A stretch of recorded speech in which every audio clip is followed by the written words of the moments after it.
नमस्कार, स्वागत है आपका यूट्यूब चैनल उल्टा चश्मा पर। मैं हूं अशोक वानखड़े और लेकर आया हूं आपका अपना कार्यक्रम विश्लेषण विद वानखड़े।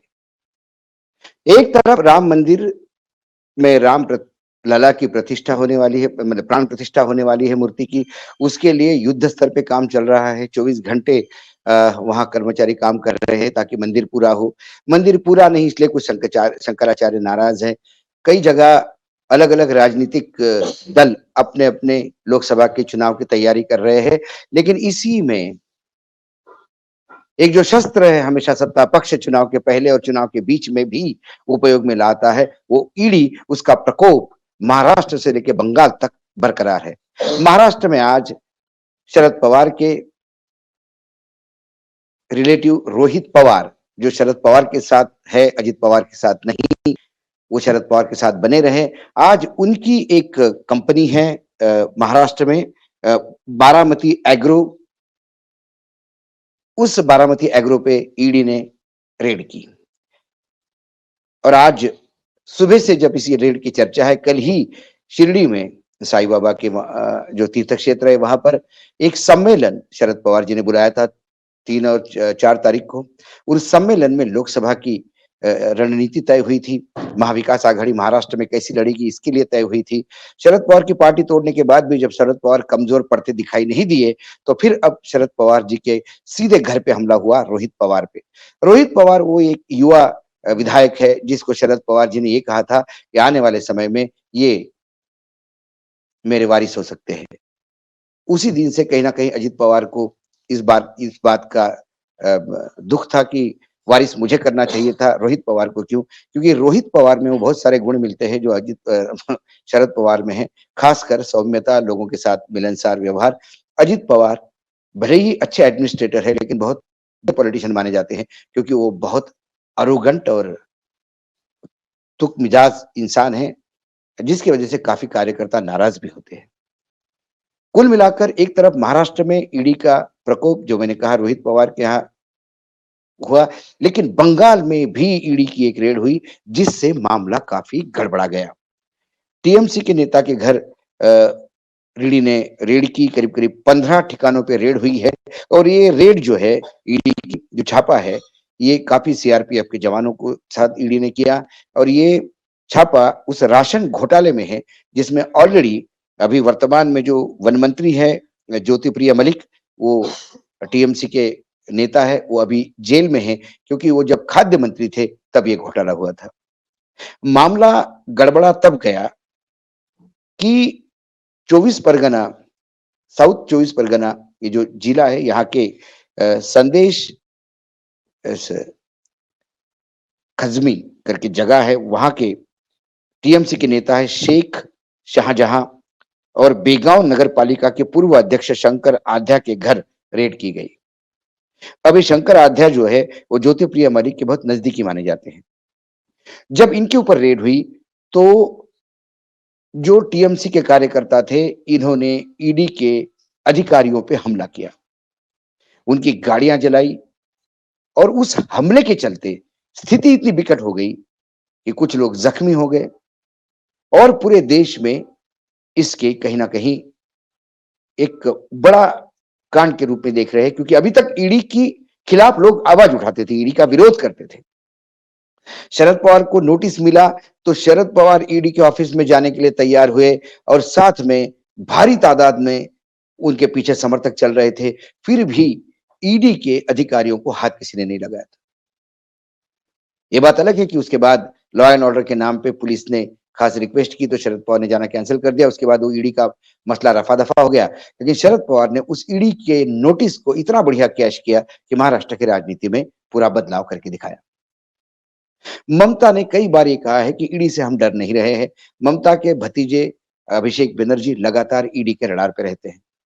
उनका एक हम काफी पहले भी प्रोग्राम में मैं कह चुका हूं कि बिहार, बंगाल और महाराष्ट्र, ये 3 राज्य है जहां बीजेपी के लिए बहुत ज्यादा परेशानियां हैं। और ये तीनों राज्यों में बीजेपी एन केन प्रकरण अपना पुराना नंबर बनाए रखना चाहती है और उसके लिए जब कुछ नहीं हो पा रहा है तो फिर ईडी, महाराष्ट्र में ईडी के डर से ही शिवसेना टूटी, ईडी के डर से ही एनसीपी टूटी, क्योंकि यदि इनको ये लगता है शिवसेना को कोई हिंदुत्व के साथ कांग्रेस के साथ जाके बाला साहेब ठाकरे का हिंदुत्व डाइल्यूट किया, तो फिर आप एकनाथ शिंदे उस हिंदुत्व की बात कैसे करेंगे जब उनके साथ राष्ट्रवादी कांग्रेस के लोग उस ऑटो रिक्शा सरकार में एक पहिया बने हुए हैं। तो हिंदुत्व का कार्ड कितना बोगस था, ये जनता के सामने आया और ये ईडी के डर से गए, क्योंकि उनके एक सचिव संजय जोशी को ईडी ने नोटिस दिया और उसके बाद मामला सारा दुनिया के सामने है। ईडी की रेड पड़ी एक विधायक पे जिसका नाम हसन मुशर्रफ था, वो जमानत के लिए भाग रहे थे। ऐसे में ही वो भी अजित पवार के साथ हो गए और वर्तमान में मंत्री हैं। ईडी के करार पे तो छगन भुजबल भी थे 800 करोड़ के घोटाले के लिए, लेकिन वो भी अब एक बड़े कैबिनेट मंत्री हैं। तो ईडी का डर दिखा के पार्टियां तोड़ना और फिर पार्टियों को अपने साथ मिला लेना, ये बहुत पुराना बात है। लेकिन बंगाल में पहली बार ये हुआ है शायद देश के इतिहास में कि ईडी के अधिकारियों पे हमला हुआ। ये कहीं ना कहीं केंद्र और राज्यों के बीच के संबंधों को भी खराब करने वाली बात है। इसका निषेध किया है गवर्नर साहब ने, तो तुरंत कहा है, डीजीपी को समन्स किया है और कहा है गवर्नर सीवी आनंद बोस ने कि आप बंगाल को बनाना रिपब्लिक नहीं बनने देंगे, सरकार को ये बर्बरता रोकनी होगी। यकीनन जो हुआ वो गलत हुआ और सरकार को बर्बरता रोकनी होगी, लेकिन फिर ये बर्बरता क्या सिर्फ बंगाल में हो रही है?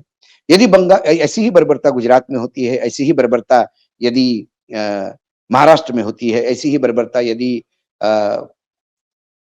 किसी और राज्य में होती है, बीजेपी शासित राज्य में, तो वो फिर क्यों नहीं होती? उत्तर प्रदेश में एक लड़की के ऊपर व्यभिचार होता है, उसका सामूहिक व्यभिचार होता है। व्यभिचार करने वाले दूसरे तीसरे दिन ही चिन्हित होते हैं, लेकिन उनको पकड़ने के लिए 1 महीना लगता है उत्तर प्रदेश पुलिस को, क्योंकि वो सारे बीजेपी के कार्यकर्ता थे, बीजेपी के अच्छे ओहदे पे बैठे हुए युवा थे और वो मध्य प्रदेश में पार्टी का चुनाव का प्रचार कर रहे थे। तो फिर क्या और बनाना रिपब्लिक नहीं है? आए दिन पुलिस कस्टडी में जो गैंगस्टर है, वो जब पुलिस के प्रोटेक्शन में चलता है, उसके बाद वो कई बार बोल चुका था कि मेरी हत्या हो सकती है, लेकिन एक युवा आता है पुलिस के बीच में, जो स्टेन गन लेके उसके संरक्षण में लोग खड़े थे, उसके बीच में वो रिवॉल्वर से हत्या करके रिवॉल्वर के साथ अपने आप को समर्पित करता है, पुलिस के सामने सरेंडर करता है। ये बनाना रिपब्लिक नहीं है क्या? यदि किसी आदिवासी या दलित युवक ने गॉगल पहनने पे उसकी पिटाई होती है, तो फिर क्या ये बर्बरता नहीं है क्या? फिर गुजरात में भी बनाना रिपब्लिक कहेंगे क्या? सवाल जो हुआ बंगाल में वो गलत हुआ।